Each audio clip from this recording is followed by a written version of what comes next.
And we are live. Good evening, everyone. I hope you're doing well. I had a nice beginning of the week. We're Thursday. We're pretty advanced in the week. But anyway, welcome back for another interview on the channel. Not with an MEP this time. We're branching out lately. Tonight, we are going to have, nonetheless, a very interesting interview. You know me. We're going to discuss with Federica Mogherini, who is the rector of the College of Europe. So what is the College of Europe? We're going to discuss that tonight, but basically it's a postgraduate institute that focuses on teaching EU studies to people so that they can embrace career related to the EU, whether in Brussels or in back home in diverse capacity. And so Mrs. Mogherini is the rector, so she's the big boss of the college. So we're going, as usual, we're going to have an interview for about an hour. After that, Ms. Mogherini will have the opportunity to go have some rest, and you will be stuck with me for another 30 minutes to debrief the interview with you, answer additional questions, these sort of things. You know how it works. I have prepared my questions. Of course, you have a chat. It's there for you to suggest questions if you have them, and I will keep an eye on the chat and relay your questions if the questions, of course, are relevant, if it's in the scope of the interview. The usual, so nothing new there as usual, and as always, you've always been good, so I don't expect anything different tonight. Stay civil, don't spam, the usual thing. You know the rules, and yeah, that's pretty much the program for us tonight. And without further ado, I suggest that we dive right in. Good evening, Federica Mogherini. Thank you very much for accepting this interview and being with us to answer our questions. So you heard me doing a very quick introduction to you and about you and the college. Is there anything you would like to add before we dive in that would I forgot? Or I leave it to you. It to you. All right, perfect. So well, let's first starting to talk about you. So you're the rector of the college. What led you to become director of the College of Europe? You started in 2020, so now 3 years ago. Yes, well, I was before in the European Commission. I was vice president of the Commission and high representative for the European Union, basically being foreign minister of the European Union. And when I stopped in the end of 2019, I thought I'm not going to do anything at all. I'm just going to rest for a couple of years and then I'll see. And then I was asked to teach a course at the College of Europe here in Bruges to give back somehow to the students how it is to be in the European institutions, how it is to run the European foreign policy. And I said, okay, this is something that I would like to do if it's limited and short. And so I taught a course in the first semester of 2020 when COVID started indeed. And I enjoyed so much that actually I thought, well, this could be something interesting for me to do, because I liked this idea of giving back to the students the reality of the work in the European institutions. Obviously, they are very knowledgeable about the treaties, all the legal aspects, the theory of that, but the great thing of the College of Europe is that we also give the insight of how it actually works on a daily basis with professionals, with practitioners. So after having been teaching a course, I was supervising some master thesis. I loved it, regardless of the COVID restrictions that moved all of us online. Then the position for rector was open. They were asking for candidatures. I presented a candidature.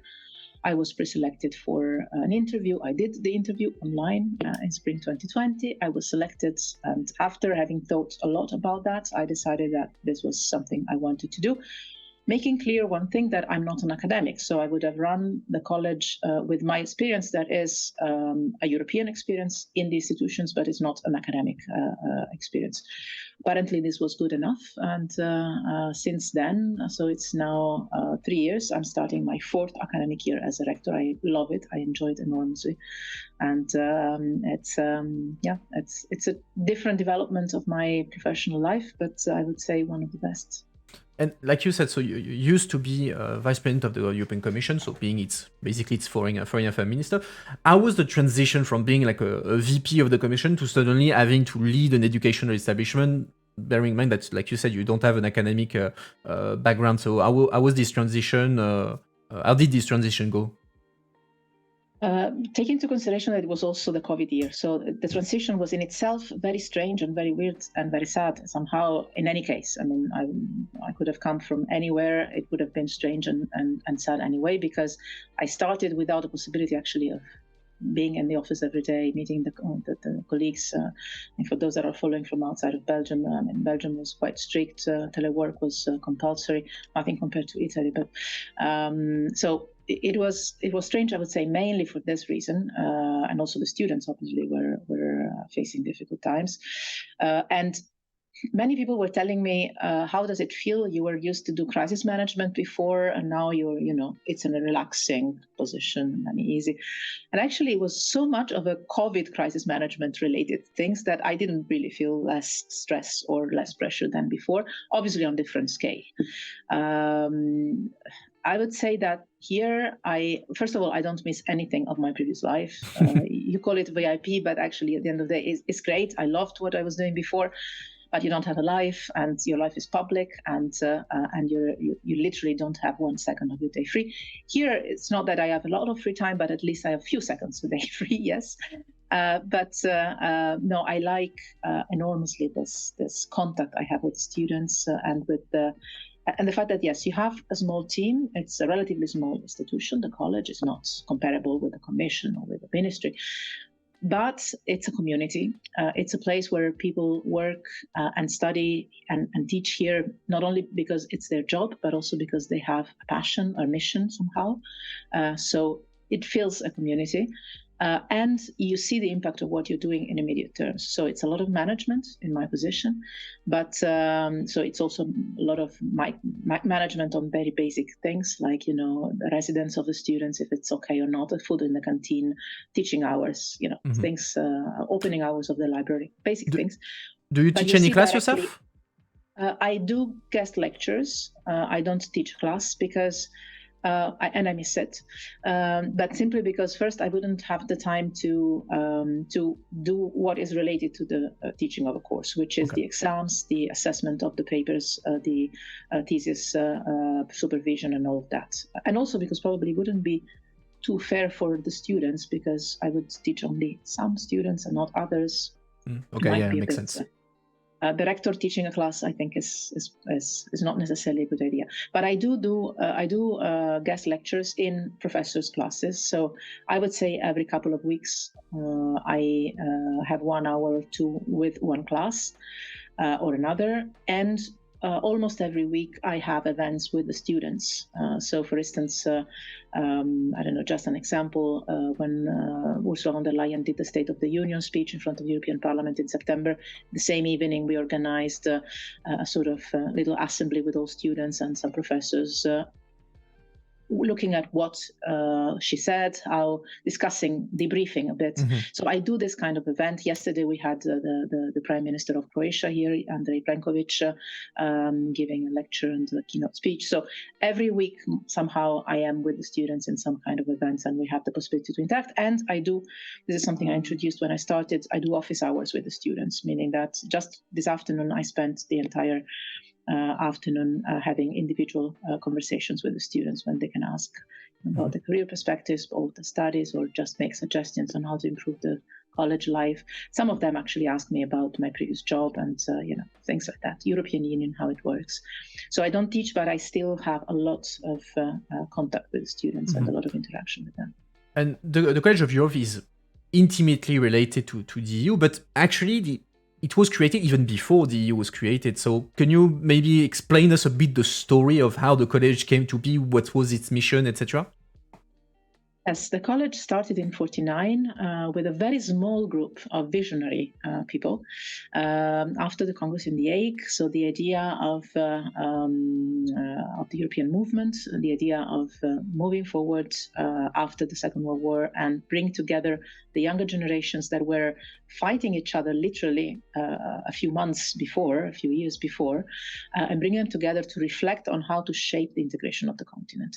So it's really started as a visionary laboratory on how the European continent could have turned from a continent of war, because Europe has always been at war for thousands of years, to what then became, in my view, the most advanced integration process in the world. Nowhere else we have this kind of political integration, economic integration. So it started like this. It started very small, and it was sort of community. I mean, they were living together. They were studying, researching, writing, reading together. It's very small, and then it grew exponentially. Today, we have 340 students in Bruges and 120 in Natolin. It grew. It accompanied the beginning of the European institutions. Most of our students over the decades have then been feeding the European institutions. So if you look around, among our alumni, you find, for instance, the current president of the European Parliament, you find many commissioners, you find prime ministers, you find ministers, you find members of the European Parliament, and you find people that have contributed to the European Union. Our statute was quite impressive for me when I started, because our statute is signed by people like Churchill and De Gasperi and Spaak. So it was indeed somehow the nucleus, the beginning, the spark of the institutions. And then I would say the big other step after 49 was when, in the beginning of the 90s, with an equally visionary approach, it was decided to open a campus in Poland, in Warsaw. And in the beginning of the 90s, obviously, Poland was not a member state. And the idea was to have, at the time was Jacques Delors, president of the European Commission, to have the College of Europe in the east of Europe to prepare generations of Eastern Europeans to bring their countries into the European Union, and also to let Western Europeans at the time to know the east of Europe through our college. And since then, our college campus in Natolin has been growing and forming both, obviously, officials or students, professionals from Eastern Europe, but also from Western Europe and beyond. We don't only have European students, and this is something I didn't mention. We have approximately 50 nationalities every year. And so, what's for a student? What can a student find in the college? What's the advantage of the College of Europe compared to Sciences Po or any other classic curriculum? Well, it's completely unique. You don't find anything like the college, for good or for bad, and I see only the good, but you don't find anything like this anywhere. First, it's a complete community approach. So they live together. The students live together, study together, organize their extracurricular activities together. We have here in Bruges 8 residences now in the city center. For those who know Bruges, beautiful medieval city where the living together is also very it's amazing from a beautiful point of view. So they not only study together, but they really live together. And I always say, I think our students learn from each other as much as they learn from their professors, because they all come from different backgrounds. They're all passionate about the European Union. This is the point. And so this is the first element. They live together and they create a network among themselves that then stays forever. And actually, the network of alumni we have in Europe, but also in the world, I think our second largest alumni network is in the United States, to give you just a flavor of how international it goes.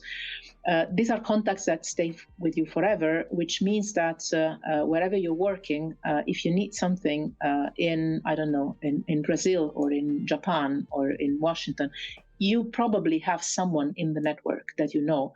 You can pick up the phone actually now, you can send a message and you get an access to somewhere. So it's not only the studying, it's not only the academic experience, it's the networking that then provides you access to now more than 17,000 people in the world that have gone through your same experience and feel family. The other unique element is the mix. The college is not only an academic institution, it's a mix of academics and practitioners. So I was teaching at the college because I had experienced a top position in the European Union. We have former commissioners or ministers or members of parliament teaching. We have officials of the institutions teaching. We have journalists teaching. We have people working in consulting. We have lawyers in law firms teaching. So you don't only have the academic approach, you also have the practical approach, which also means you have access to the network of the teachers that come from a practical background. So Yes, you have access to a knowledge and a network that is not only the academic one, is also the professional one. And I would say these are the two main elements of specificity. And so how do we enter the college? Is it a concours? Is it a pre-selection on dossier? How does it work? Because it's There a is bit a pre-selection. There is a pre-selection. Now, by the way, admissions are open. So this is a little advertisement moment. If you want to apply, this is the moment until mid of January. So you have time to prepare your file. We receive many applications every year. I think approximately 2,500 applications for a bit less than 500 positions every year. You present a candidature. We don't have national quotas, obviously, so you can apply from wherever you are in the world. We have several departments of studies, but you don't necessarily have to apply for the department of study on which you have already studied. We have, for instance, people that have done law studies applying for international relations, or we have, today I spoke to a student that has an engineering background and is doing, I think, political studies. So the main point is to have a passion about the European Union and an interest in the European Union, because literally the European Union covers everything of our lives. So even if you are a nuclear scientist, you can have a European Union hook to which you might be interested to have. So you apply, and you send us the application online. Then we have a pre-selection. Those that are pre-selected are called for interviews, either in person or online. Normally now we do everything in person, normally in the capital city of the country where they are. We have in some countries national selection committees with whom we work. And if they pass the interview, then they are admitted. 70% of our students, even more, get a scholarship. This is something very important for me to underline, because the college sometimes is perceived as being elitist, a place where only the kids of the ambassadors or the officials can go. Actually, I'm very proud to say that our students come from any different background, social, economic, ethnic, whatever background. And we have some students that are the first generation in university studies in their family. And this is exactly because we have a selection that is purely based on merit. So you have to be good to enter. Yes, you have to study and prepare to enter, but it's on your own merit. And we do have scholarships. As I said, vast majority of students have scholarships, which means that your fee is covered either totally or partially, at least, by a scholarship, which allows you to come even if you cannot afford it, which for us is extremely important. For me personally, it's extremely important, because you don't want to miss out on people that have excellent profiles, excellent and bright minds, only because they don't have the means to pay the fee.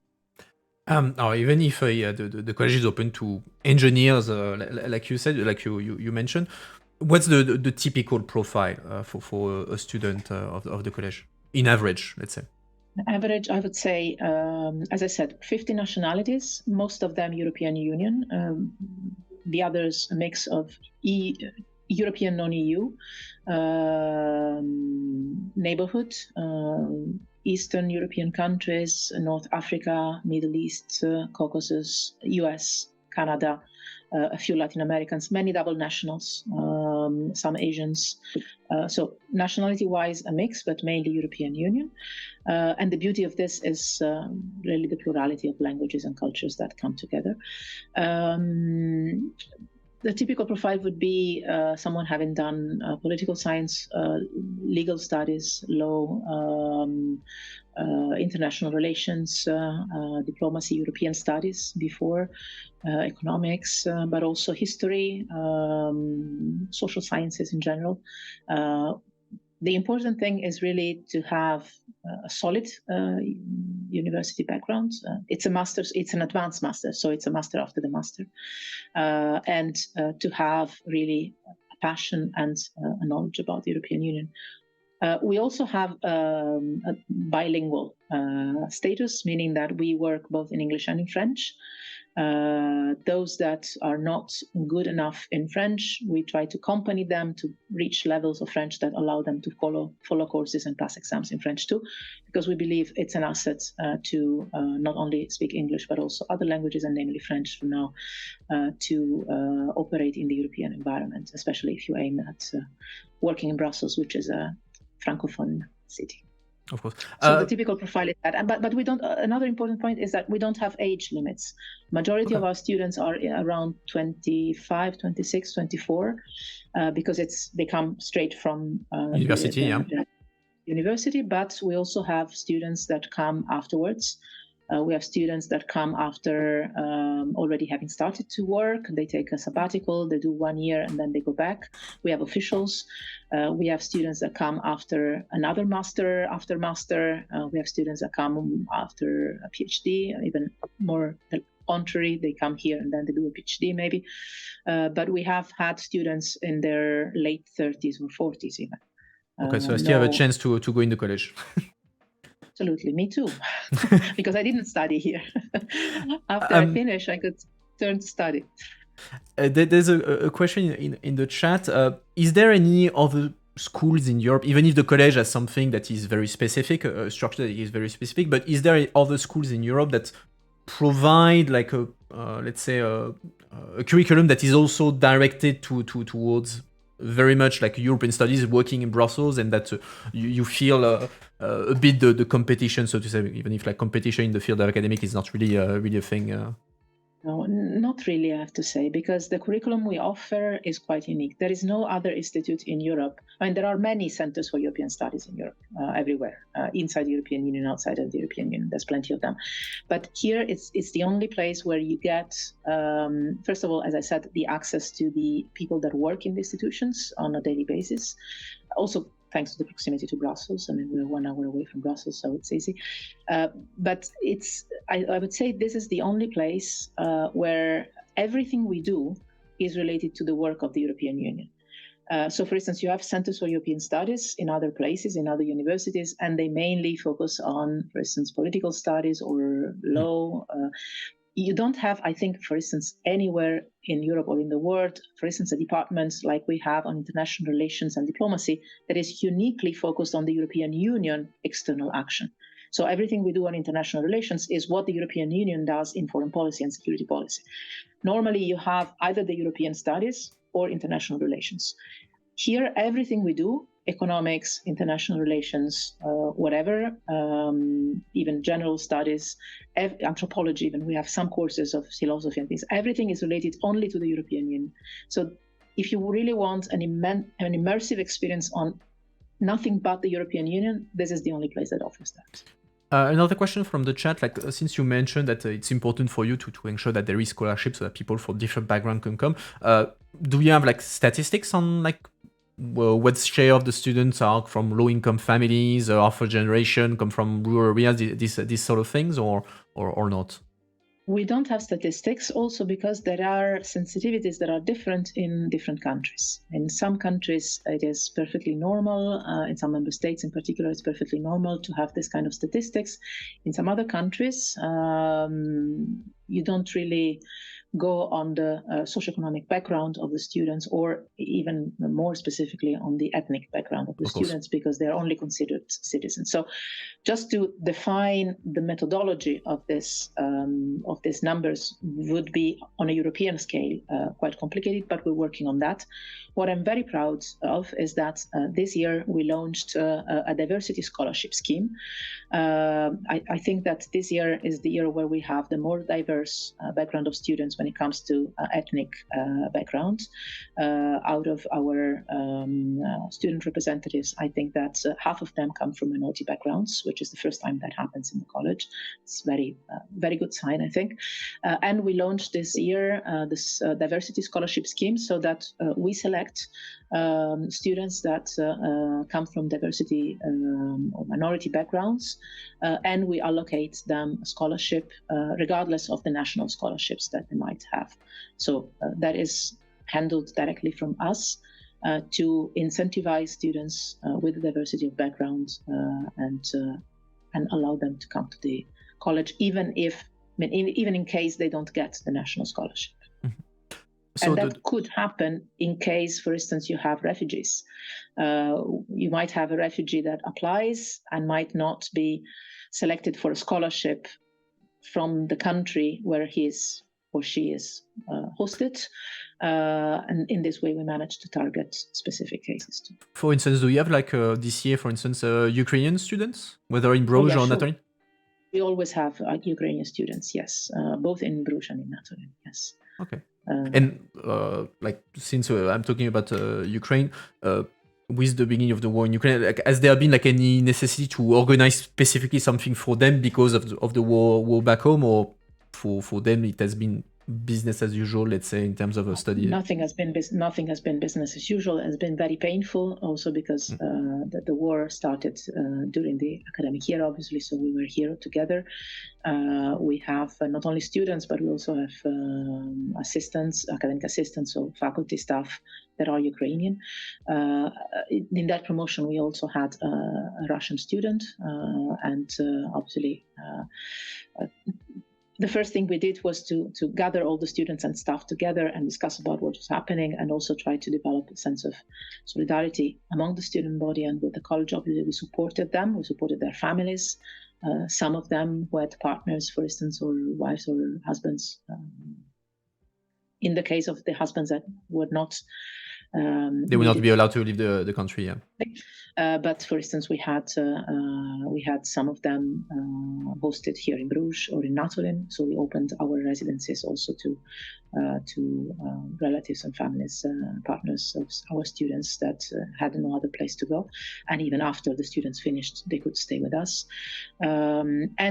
Yes, the only thing that changed is because again, Ukrainian students were always here at the college, but the thing that changed is indeed that given the martial law in Ukraine, obviously male students have more difficulties in traveling because they cannot leave the country for the time being. So only those that were already outside of Ukraine and are male students can come. But yes, we do have Ukrainian students every year. So the college is split in three now. You have Bruges, which is the historical center. You have Natoline since the beginning of the 90s, and you just opened a new campus in Tirana, in Albania. So first question, why opening a campus in Tirana? Like Albania is not yet a member of the EU, so what's the thinking of the college there? Yes, well, first of all, we are opening the campus. At the moment, we have opened a branch, an office, and we will start the academic activities in Tirana next academic year. So we opened admissions. This is also a little advertisement moment. Admissions for Tirana are open. In Tirana, we're going to teach a master on European transformation and integration, EU and Southeastern Europe. So admissions are open. But in 1 week, we received 300 initial applications. So I think that I don't need to advertise it too much. We're already on good numbers. So we start the academic program next year. It's not started yet. Why opening a third campus and why Tirana? Why opening a third campus? Because we reached the limit. Here in Bruges, we have 340 students. In Natoline, we have 120. We would not want to go beyond that because one of the other unique elements of the college is this community feeling, this fact that they live together and they know each other, all of them, by the end of the academic year very well, and they become friends, colleagues, family somehow. And you cannot really go beyond 340 people if you want to create this community sense. So it's now 3 years that we do not grow in numbers with students while our applications are growing. We have more applicants, we have more potential students, but we don't have the capacity to enlarge in our two existing campuses. So since a few months, we were thinking of the possibility of opening a third campus to expand and to have more students, and also a new program, a new master program. Why Tirana? When the college opened the campus in Poland, obviously Poland was not a member state. And the rationale behind that was exactly, first, to give a political signal. The highest level of European studies comes to a country that is not yet a member state to prepare the ground. And literally, yes, to prepare the ground. So to prepare the generation that would have led the Central Eastern European countries inside the European Union, and also to let the Western Europeans at the time, the future EU officials of the member states at the time, know a part of Europe that they didn't necessarily know. And I remember having heard and also looked at photos and videos of the colleagues that in the early 90s were traveling from Bruges to Warsaw, even by bus, and thinking that Poland was a very exotic place to go, because in the 90s it was, it was a different Europe and a different world and different Poland, for sure. So there was also this element of pioneering, of creating the knowledge and the understanding that we were one, we were Europe. And the same logic applies to Tirana today, even if obviously Albania and Poland are two completely different countries and two completely different realities, but the same two elements exist today. The message, in this case, from the European institutions that are supporting us a lot in this project, to send a message to the Balkans through Albania to the entire region that if the college comes, it means that we are preparing seriously for accession. On the Balkan side, but also on the EU side. And second, yes, to prepare a new generation that is ready to make it happen. And that needs to develop the knowledge. This is why in Tirana we will be teaching European transformation integration. That means how the European Union has to adapt to make the enlargement possible, how the European Union relates to the region, to the Western Balkans, and how the region transforms itself to enter the European Union and to cooperate in a regional context. So it makes a lot of sense. I'm very enthusiastic about the project. And then why Albania in specific terms in all the countries in the region? Tirana is a very vibrant city.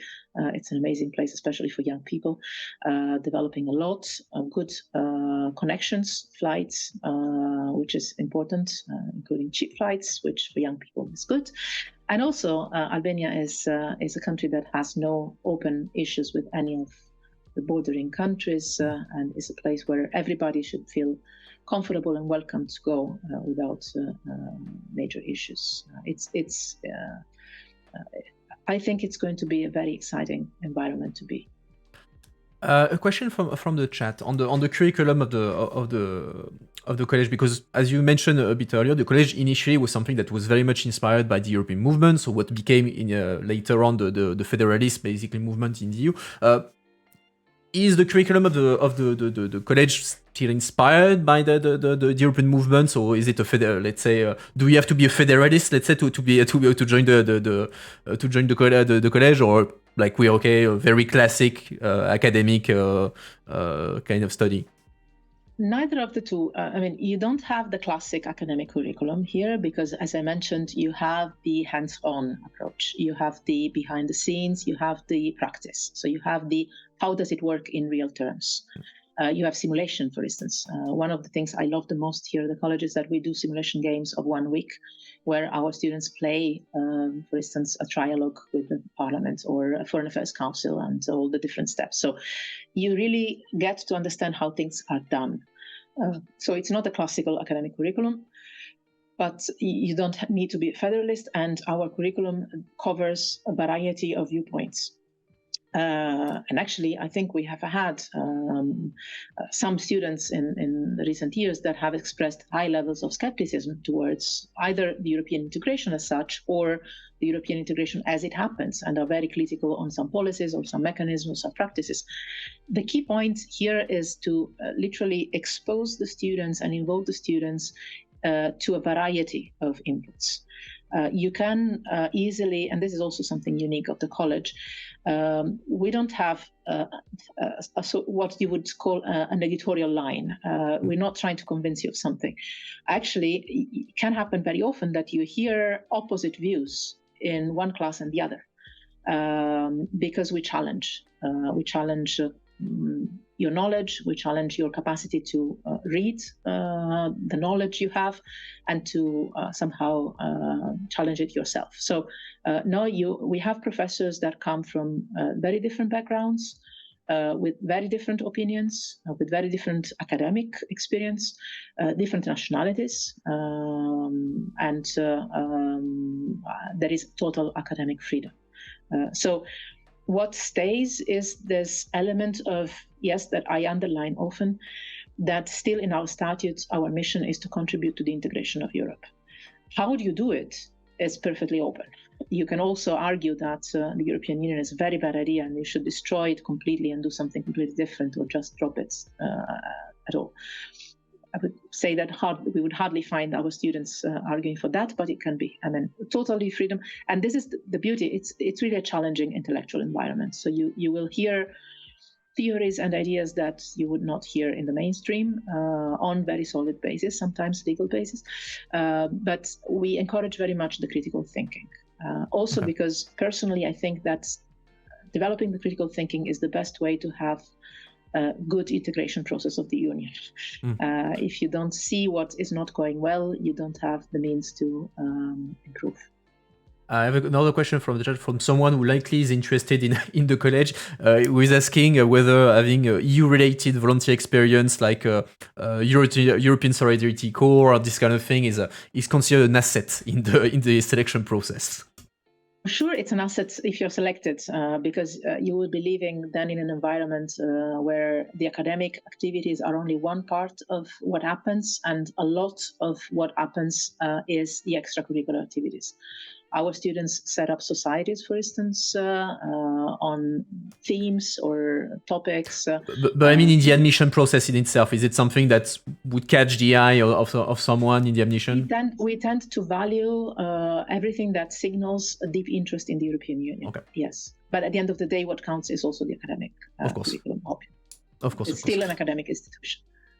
Something that you mentioned that you don't like is the perception of the college outside as being the EU elite school, and it's true that even in Brussels there is the perception that the college is an elite school, that even the alumni consider that they are those from the college and they are the others. Whether it is true or not, what do you do as a rector to try to fight back against this perception, to try to say no, we're not better than the other, we're just teaching you how the EU really works? We are better than the other. I don't need to fight that. I would use the words of David Sassoli, that was our patron last year, and that was addressing the students a couple of years ago. And he addressed them saying, don't be elite, be leadership. And that is the angle I would like to have. I mean, the college started with the idea of creating a generation of pioneers, not an elite, pioneers. So those that were brave enough, I would say avant-garde enough, to try to build something new. And this is why today we call, our motto somehow, the way in which we like to describe ourselves is the laboratory of the European integration, or the laboratory of the European Renaissance, meaning that here, we are better than others, meaning that I believe we are the only ones that I think empower fully our students to act, to change the European Union, or to shape the European Union with all these different instruments. What I think we need to dismantle is the idea that this is a place where you enter only if you come from a certain family or you come from a certain background. This is, to me, first of all, it doesn't reflect the reality, because again, 70% of our students coming on scholarships mean that many of them come from an economic and social situation that is not necessarily a family that has parents or grandparents working in the institutions or whatever. We have several students that are here, the first generation in university in the family. So that is, for me, the important thing to break. The impression that you don't belong here if you don't have a family that feels that they belong here. This is an open space. So you can come here no matter what your background is. What is important is your perspective, is your passion, is your motivation to do things. Not your background, not where you're coming from, but where you want to go. So yes, you need, I think, at least this is my message to our potential students. Yes, you need to be passionate and motivated, and you need to want to become part of somehow an active leadership. And you can be an active leadership, exercising active leadership not only in institutions, also in civil society, in youth organizations, in journalism, whatever. It's not a place where you just come and you get a good degree and then you get a good job and you get a good salary and that's it. Yes, that can be done in other places. If you really want to make a difference, this is the place to be. But don't ever think I don't belong there because I don't come from a family that would fit in that kind of environment.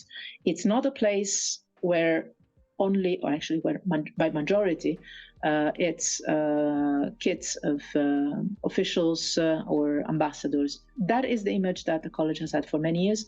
I really hope that now it's changing. Again, it's not a matter of not being the best. I think we are, but it's about where are you coming from? I sometimes heard some students telling me, I thought twice and 3 times before applying because I was wondering if I belong here. And then they were also telling me, I'm happy I did, because I find out now that I'm here that majority of the other students are exactly in my same position. And this is what, for me, it's important, that everybody that is interested in the European Union and in shaping the European Union feels that this is a place where they belong to. Speaking of the scholarship, because there's a bit of a discussion about that in the chat, is the scholarship like a fixed amount of money that everyone gets the same wherever you come from, or it depends depending on the country? Depends. It depends. Some scholarships cover the full fee. Some scholarships cover half of it or part of it. It depends on the countries, or it depends on the scholarship, because there are some scholarships that are national scholarships. So you have, I don't know, the governments of member states that are offering a certain number of scholarships. In some countries, it's complete, so it's 100%. In some others, it's less. And then the students are asked to fill in.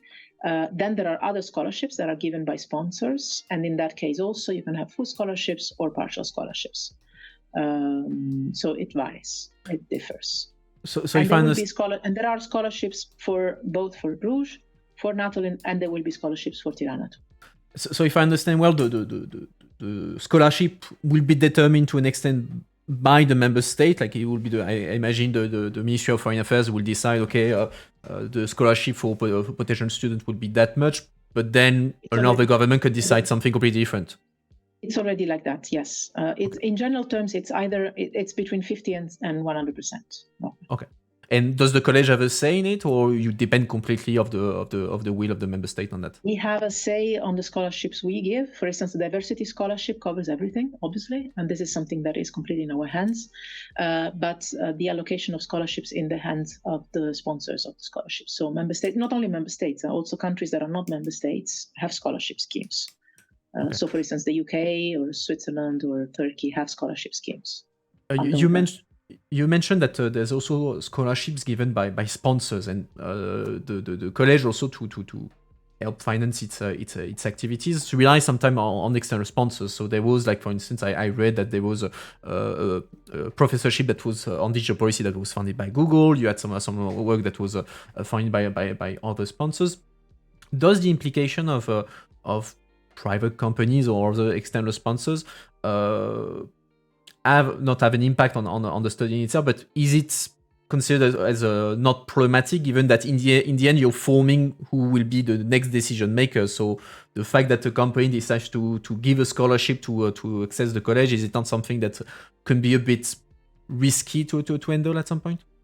We warn our sponsors that by sponsoring us, they accept our complete academic independence, meaning that our sponsors don't have a say on anything that the college does. They only give the money. Now, I hope that nobody of the sponsors is actively participating in the chat now, but they know this. They know this. When a sponsor decides to sponsor any activity of the college, they know that what they provide is the financial support, but we are totally independent in every decision we take on how we use the money. And for instance, if sponsors sponsor scholarships, it's us allocating the scholarships to the students that we consider needed. So they don't even have a say on that. So it's normally if a private in many cases it's not companies, it's foundations or mixed entities, public, private, semi-private, semi-public entities, mainly foundations. Belgium in particular being the college in Bruges, again started here many years ago. Of course. There's a connection with Belgium and Flanders and the city of Bruges. But if a sponsor contributes to the college life, they know that this is leaving us total freedom and total autonomy of decision. They don't interfere or anything. And we have internal code of conduct that regulates that. For instance, if a sponsor sponsors a chair, so a sort of research center or a professorship, the entire selection process of who holds the chair, so who is the professor, what kind of activities the chair does, the sponsor doesn't enter into that at all. Okay.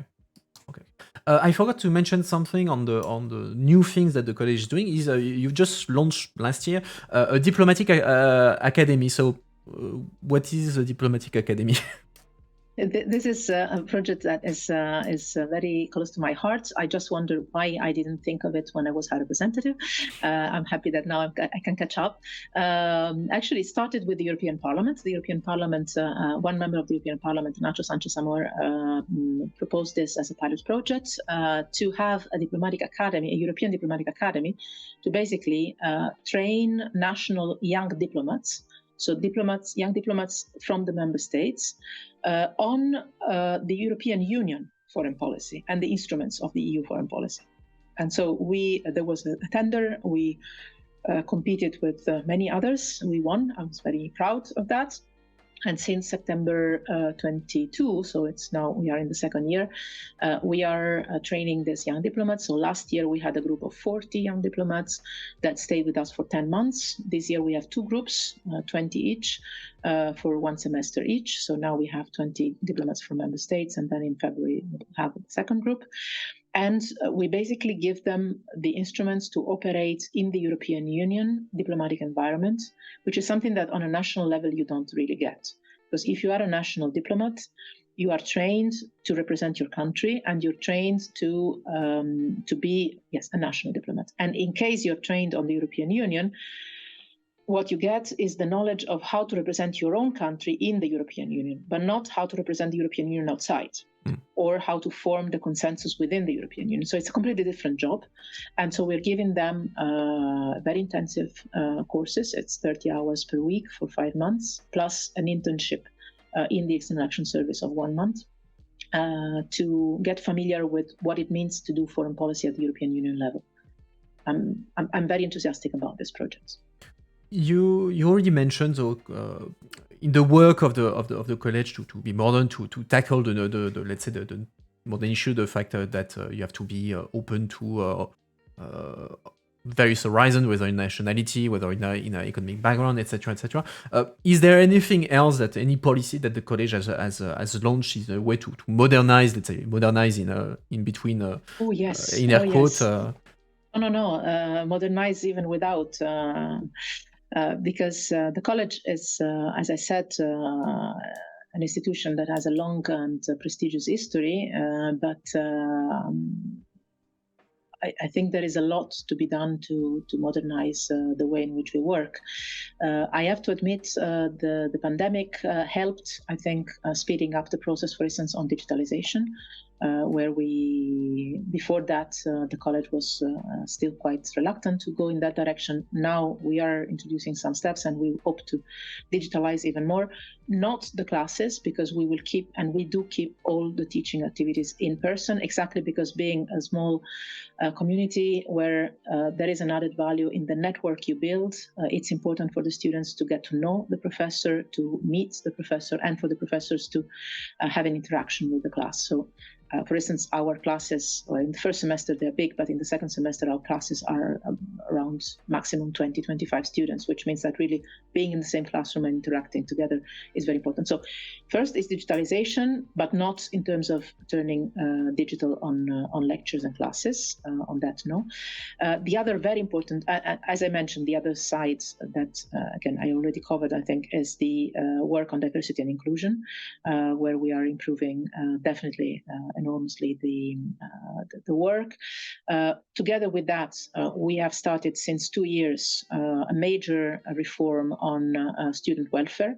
That is also partially linked to COVID, but we realized that our students need much more assistance and support than used to be the case here before. And so now we have a dedicated office for student welfare that gives support, including with psychological assistance and a code of conduct and somehow a safe place where if there are issues, students, not only students actually, also faculty and staff, but mainly students, can go and try to address any problem they have, because it's great to live together for 10 months and study together with very intense rhythms.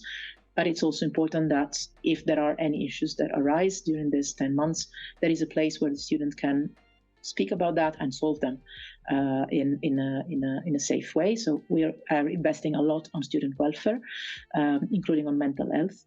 And last but not least, we are going through our own green revolution, meaning that we are trying to we adopted last year an energy saving policy. We are installing solar panels on the buildings that we own. We don't own all the buildings where we operate, but where we can, we do that. We are getting rid of plastic. We are trying to buy local as much as possible to shorten the supply chain and have a less impact on the environment.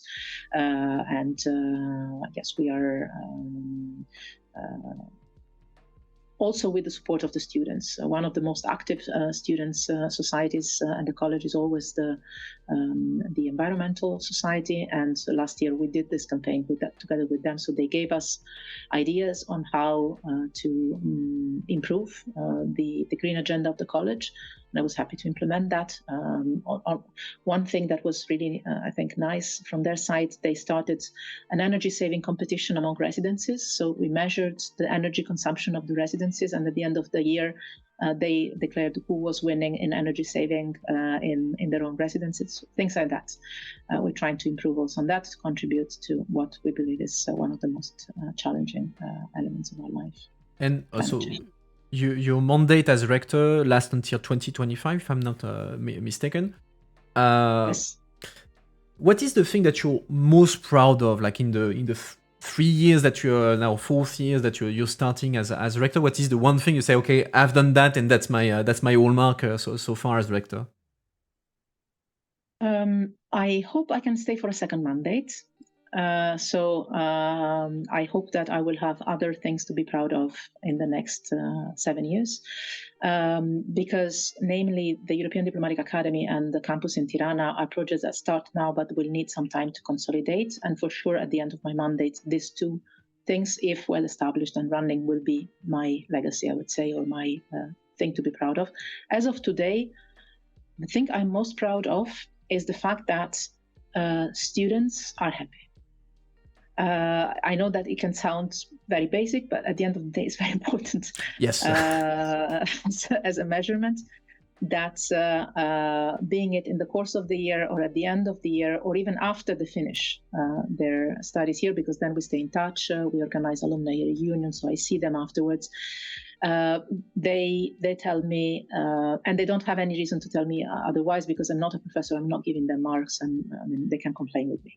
And in the beginning, they were complaining. It was also COVID year, so that's understandable. But I've seen a trend of increasing happiness, and happiness is a good level of measurement. I see that they're happy where they are. They're comfortable where they are. They're enjoying their stay. They're getting the most out of it, but also in a very conscious manner. So also taking care of not overloading their agendas and managing time and expectations. That is the single thing I'm most proud of, that we have improved the welfare of our students enormously in these 3 years. Okay. I can't believe that I haven't asked that since the beginning of the interview. Like, you are teaching students to become the next pioneer of the EU, but when they finish their 10 months of studies in the college, usually what do they become? Like, do they go to the Commission? Do they go to the Parliament? Do they go out of Brussels? What's the day after for them? Yes, they go a little bit everywhere. Most of them go to Brussels in the institutions, Commission, Council, yes, Parliament, agencies. Most of them go to Brussels in the institutions or in consultancies. Many of them go to law firms. The law students are very good, especially in competition law, and there is a big market for that, Yes. not only in Brussels, but also outside of Brussels. So I would say most of them stay around the bubble, as we say it, in the institutions or around the institutions, consultancies, but also civil societies, NGOs, and media. This is also a very important thing. Many of them also work on, yes, European campaigns or European NGOs or European organizations. Some of them go back to their own countries and get a job in their own national administrations. In the foreign ministry, some of them try the diplomatic concours in their national administrations, exactly to do the European Union work from the member states. So many of them then work in the European department of their ministries, in different ministries, because every ministry has a European department nowadays. Some of them pursue the international career. So the students that study international relations and diplomacy might not only go to the national diplomatic career, but also to other international organizations. It can be the United Nations, it can be the Council of Europe, the OSCE, others, NATO. So a variety of places. We see that still most of them go to the European institutions and surrounding bubble, so consultancies and private sector around it, law firms, and again, national or international organizations and institutions. And India, it seems to be like rather and sorry, I forgot some. Obviously, some of them continue the academic work. So some of them do research, PhD, and then teach in universities. The fact that I said this last gives you all the difference between what we do here and what others do in other academic institutions. As this is a sort of residual element, and not residual in terms of importance, but.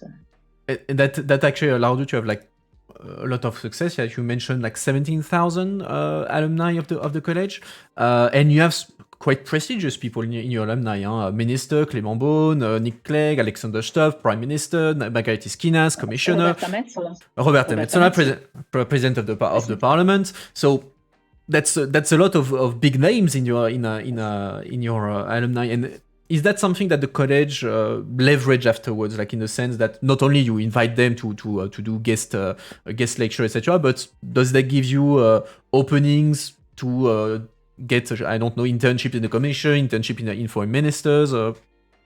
No, there's no special treatment, and it would be illegal to have that. So no, there's no preferred avenues for the college or for the college alumni. And again, this would be against the rules and the law. But what is there is a sort of network support. Again, I'm not an alumna myself, so I've not lived it, but I've worked with many people that are college alumni, and I have seen that there is an element of active support among the alumni. So if you are a graduate of the college, if you're a college alumnus and you go to an interview and in the panel you have someone interviewing you that sees that you are graduating from the college, and they have been at the college, there is a recognition of the value you're bringing. Let's put it this way. I think that is it. And also the network. The network among the students and with the alumni about opportunities that open up, about career perspectives, or just the networking. That is something that happens a lot in other traditions. In the US, the alumni networks are very powerful. Yep. In Europe, a little bit less so. It's more of an Anglo-Saxon tradition. In the college, this is really something that is very much alive. But it's not obviously giving any special status or any special recognition. And this is something that sometimes we have to explain to our students. It's not because you do the college, you're automatically into the institutions. No, you still have to pass your concours and you have to study. So you don't have a special label, but you have a special knowledge, you have a special attitude, and you have a great network. All right. It's 7:30. I promised that I would not keep you more than an hour. So maybe a bit to conclude. Like if the people who watch us tonight have to remember one thing about the college and everything, what would be your message to them? That it's a unique place to get a great experience, life-changing experience as we call it, but it's mainly the main place where you can be empowered if you want to have a say on shaping the European Union. If you want to have an impact on your society, on the future of the European Union, the present of the European Union, this is the place where you can have the instruments to do it, to be empowered. All right, that's very clear. Thank you very much. Chat, as you have, the admissions are open, so if you want to try your luck at the college, grab your pen and prepare your forms to get And I'm looking forward next academic year to have my individual conversations with students, asking them. I always ask them, how did you learn about the college? Maybe having some of you saying, I learned about the college because I was following the Mepassistants. I hope so. I hope so. I'll let you know. Yeah, I would be very interested in knowing that. But well, chat, make sure to thank Ms. Mogherini for answering our question. Ms. Mogherini, thank you very much on my side as well for taking the time to answer our question. People, you can follow the activities of the college on Twitter. You have the @ just below the video feed. Stay with us. We're going to continue the conversation. Ms. Mogherini, thanks again. I wish you a good evening, and I hope that you enjoyed the interview and it was relaxing enough. I loved it. It was great. Thank you very much. Bye-bye. Thank you. Bye-bye. All right, let's start the debriefing. Let me just cut Zoom and I'm all yours. Tac, that's done. We are in business. So, chat, tell me, what did you think of the interview?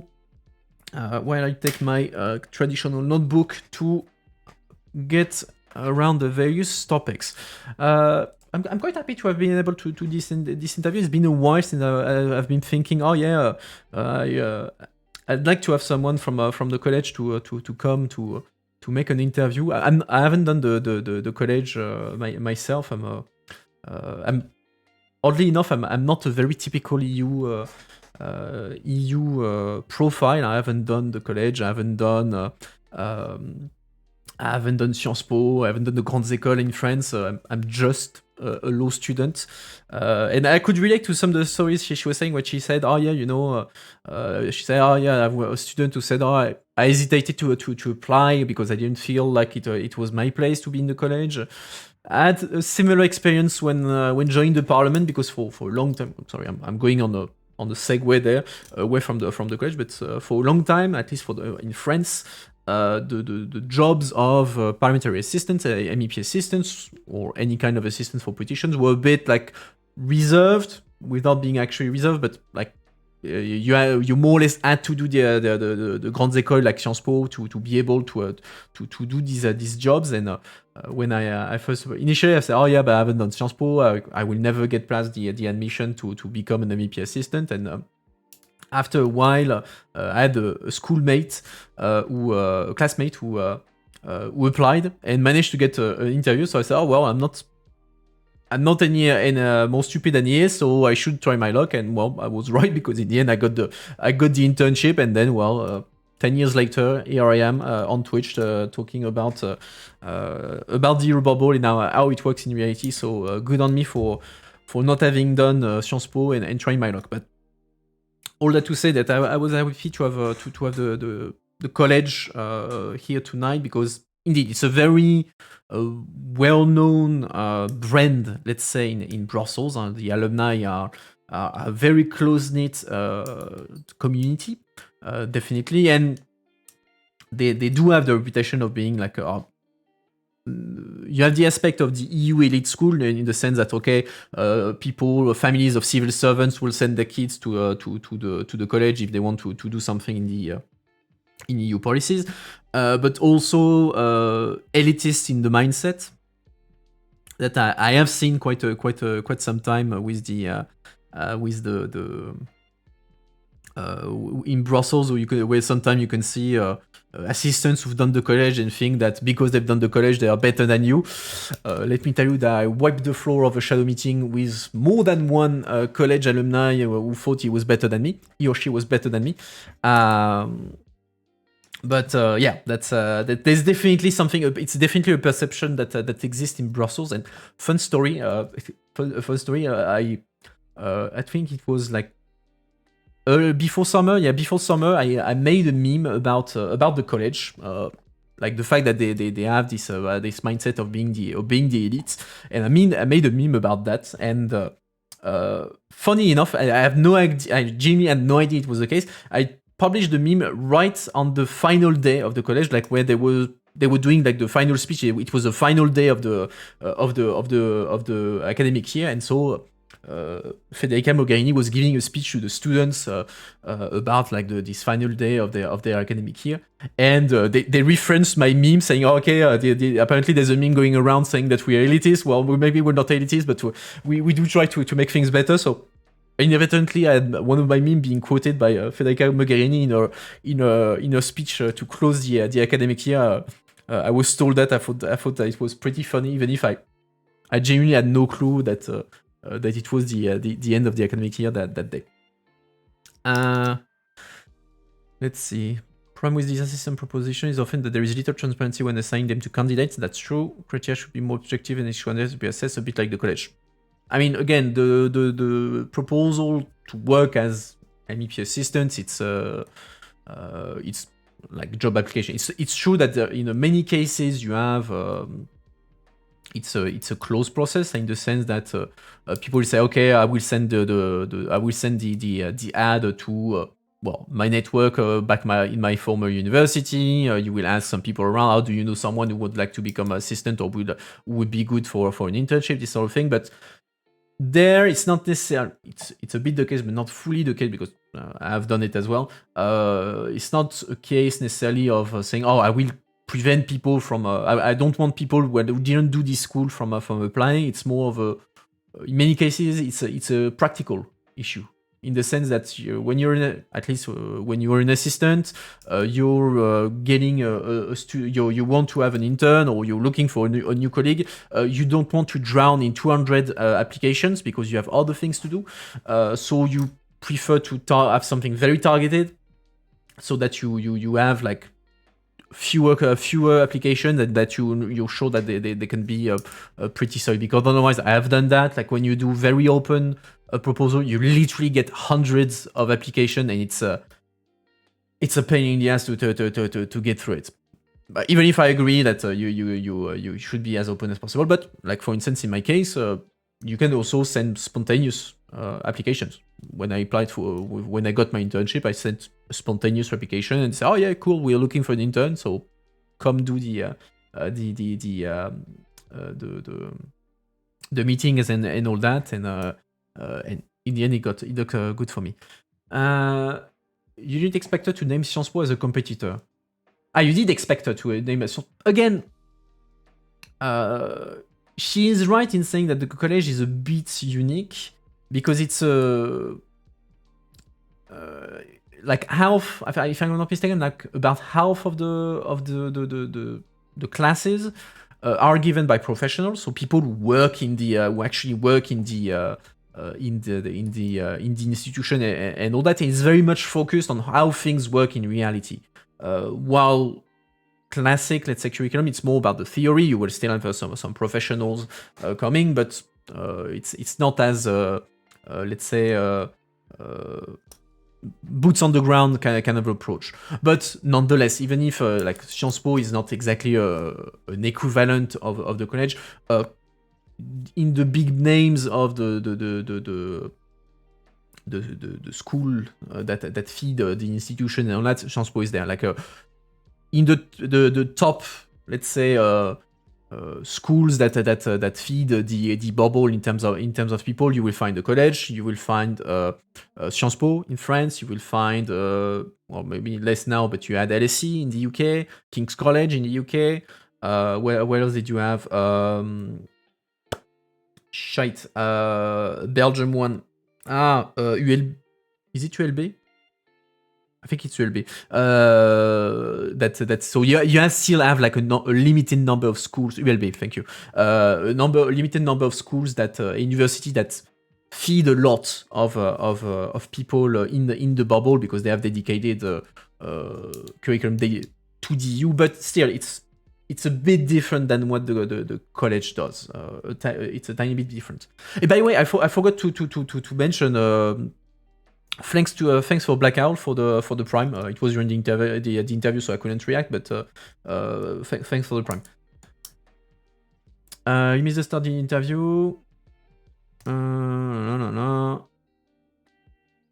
All the accusations of toxic masculinity and arrogance of students are true. Well, that's I'm not a member of the college, so I can't speak for that. But she did mention that she was doing some things on the well-being of students. But well, then it's hopefully it does get better. Even if I had read, to be fair, when I was preparing the interview, I had read a couple of articles like from a few years back mentioning that indeed there were issues of harassment and this sort of thing. So when she said, I did a lot of work on the well-being of students to tackle issues between students, very clearly she was speaking about harassment and this sort of things. Otherwise, I'm looking at my notes on things that are interesting that could be said. We had long discussions about the scholarships, which I didn't know that it was like depending on the member states. So apparently, like the scholarship. So you have I think it's 70%, something like that, of students in the college who have a scholarship, partial or complete. So that pays for their year in the college, which is expensive. And it's 27,000 euro. The college, so it's definitely a large sum of money there to be paid and to do this 1 year of study, and so 70% of people have partial or complete scholarship. But I didn't know that the amount of it would vary between members. I thought that you had like a single like a scholarship scheme and then you get all of 50% or whatever.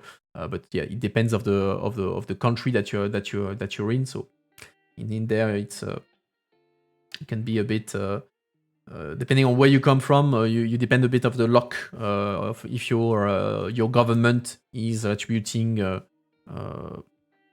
number of scholarships. So that's indeed an issue. What else did we have? Tirana, yes. So they're opening a new campus in Tirana, so outside of the EU.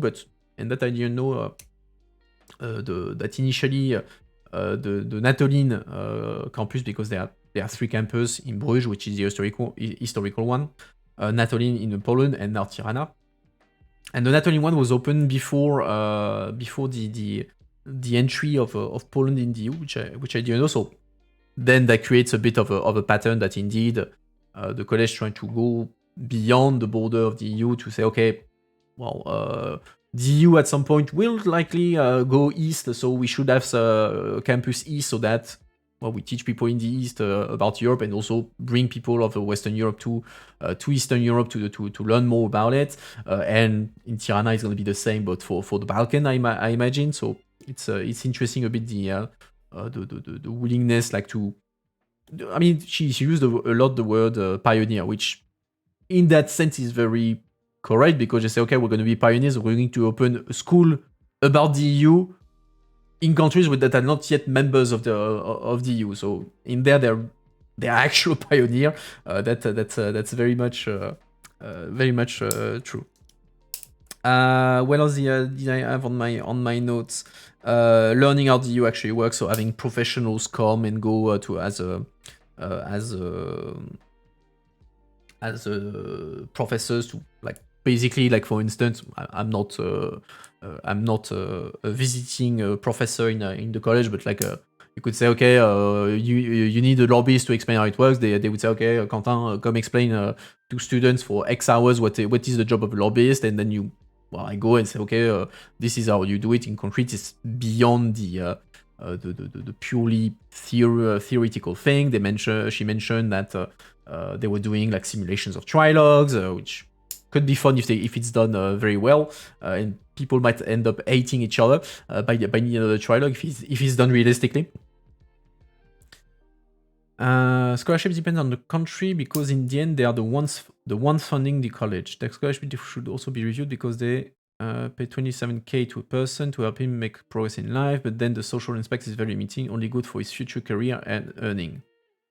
What do you call the social impact? Because I mean, in the end, it's supposed to cover the cost, indeed, so that they can have a future career and earning. So I mean, that's kind of the purpose of the scholarship. I don't mind training non-EU people, but hiring them in EU institution where they may come across some financial stuff is a concern. They don't get. It's not because you do the college that you end up automatically in the institutions. The institution may hire people who are non-Europeans. That there are a minority, a tiny minority are non-Europeans. But when it comes to things that are actually sensitive, then yeah, you have safeguards in place for this kind of stuff. So even if in the minority case of non-European people go work for an institution, when it comes to actually confidential stuff, they are, especially in the Commission, Parliament, it's a bit more Parliament, let's say, there are safeguards in place there. Like, society does not receive back that investment, only the person gets it. I disagree because in the end, I mean, society gets it in the end because it's still going to be, in French we say ascenseur social, but it's still opening new ways for people who will not have access to that education. And yes, sure, it helps them building a career, new earning, etc. But yeah, then they have kids, and they suddenly will have also opportunities. And for the people who go back home, let's say to work in their ministries or whatever, the country would benefit of it because, well, you have people who are trained to understand how the EU works, and that's knowledge that is useful at a collective level for the country, for society. So I don't necessarily agree that it's something that you only benefits only benefit the person who gets the scholarship. I think it's a bit exaggerated. Let's see, like safeguards for jobs like chief economist. Oh, I see what you're doing. I see what you did there, Nipalup. But to be fair, it's not. I mean, there's a question, a more political question there, but it's not confidential documents necessarily. But okay, yeah, I see what you mean. I see your point.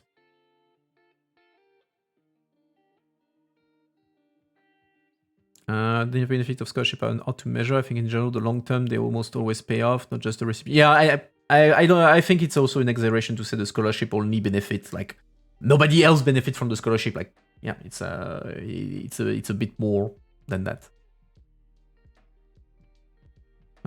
Scholarship subsidies are often granted with social impact like Erasmus or ESC. Person is trained, but the associate receive a favor in return.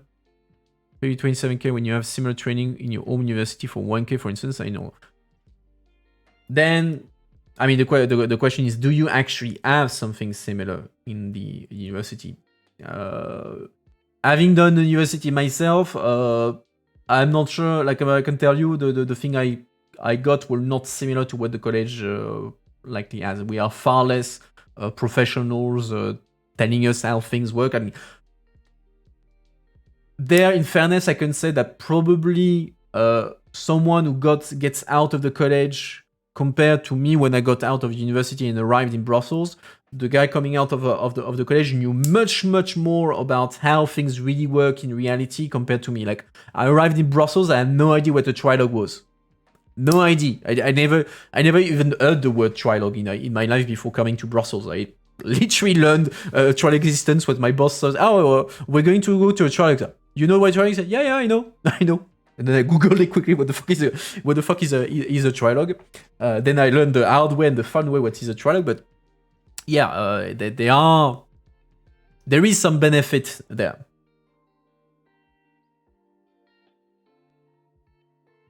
Yeah, but we're watching now. We have this knowledge. No need to go to get into the college.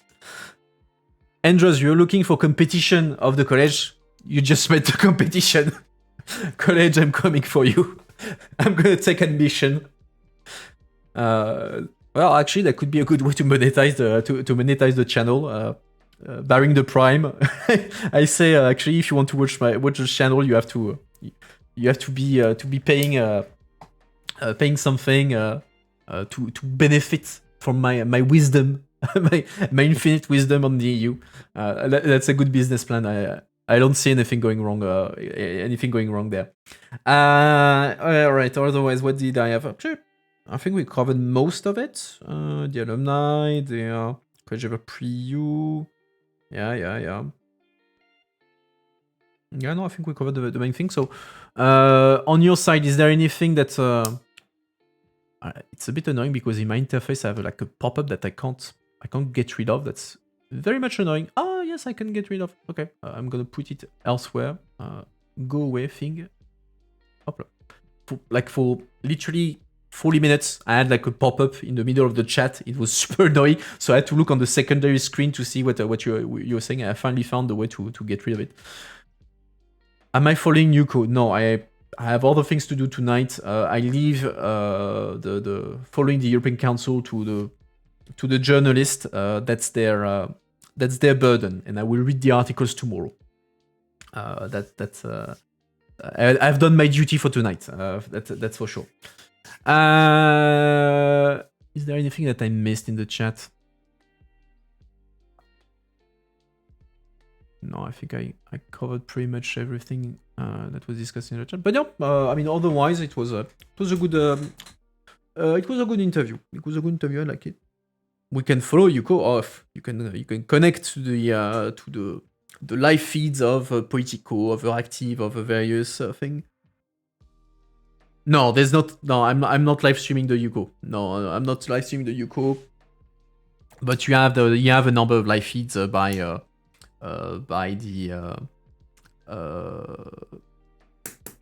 Politico and such, and you have like the traditional, like outside the council building, you have like a place where the ministers can come, prime ministers and head of states can come to speak to the press and so on and so forth. But otherwise, you have to follow that indirectly, let's say.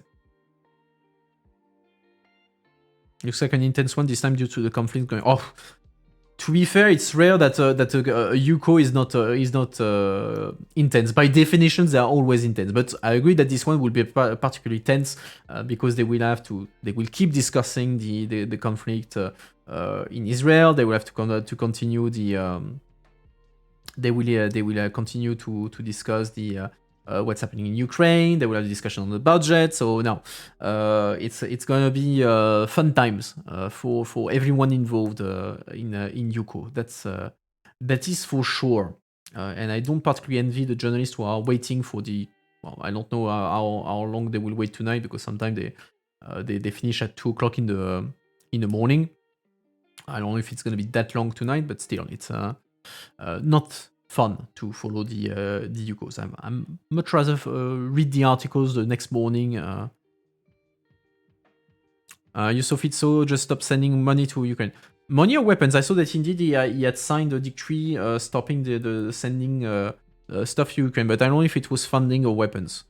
But yeah, I imagine that it will make for fun conversations tonight. Indeed, Fitso is sending the signal right there that he will not play ball on that. Just weapons. Okay, that's what I thought. So yeah, that will make for a fun conversation for sure between the member states, because there's a lot of course. I think Zelensky is supposed to speak tonight as well to like make sure that Ukraine is not forgotten with everything that is happening in the Middle East, and the Commission is trying to obtain more money for Ukraine. I think 50 billion for Ukraine. So the additional money in the budget to finance everything. And of course, a certain someone from Hungary has been, as usual, a bit problematic on the matter, even if I would not be surprised if Fizzo becomes his new BFF on the matter. So yeah, fun times at the European Council. Yeah. So any other questions or things you want me to chat about before we finish tonight? Because I do have stuff to do tonight, related to the channel actually. So it's not gonna be a relaxing evening for me.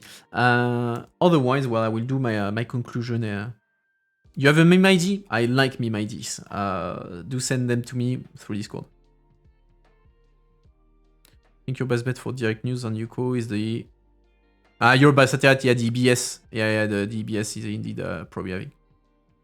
Yeah, Politico is having a live thread on Yuko. Yeah, they always do one. Euractiv tends to usually has one as well. Mr. Urban, do you support ceasefire?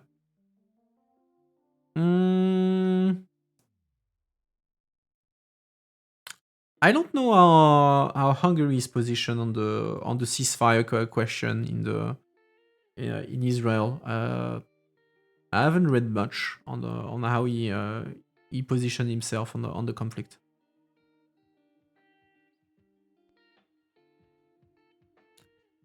All right, pro-Israel mostly. Okay, that's what I thought.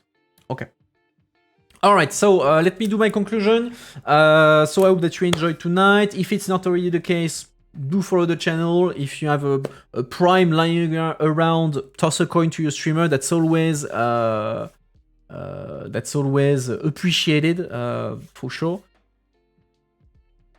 Our college students seen in Brussels depends. If you are part of the college, you're BFF.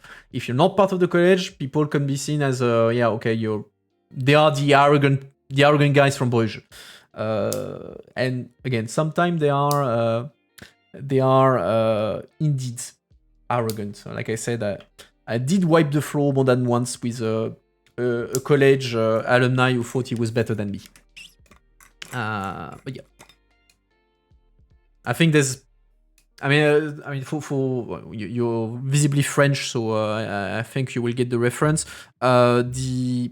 I would say that to a good extent, the way people from the college are perceived is a bit like in France, people used to perceive people from l'ENA or Sciences Po to a lesser extent. Like it's the elite school, the people who are who think they are better than everyone else, and so on. So it's a bit in this kind of vibe that people would perceive non-college people would perceive college people.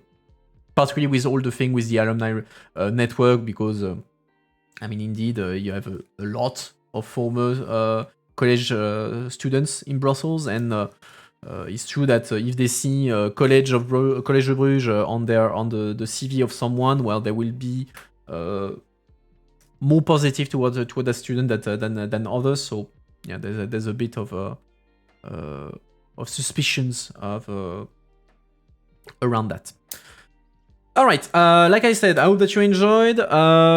If you don't follow already, follow up. You can follow me on my other socials, Twitter, Discord. I just opened an account. Actually, I did not just open the account. I just started to be active on the account on Blue Sky. I haven't added the link in Linktree. I will do that tonight. But I'm on Blue Sky, so if you're on Blue Sky, follow me. Same thing as everywhere else. Mepassistant. So do follow me. You'll have the same content as on Twitter and all that.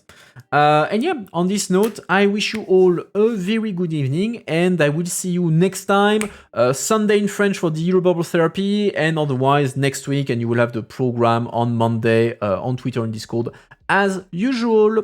So have a good evening, guys. See you. Bye-bye.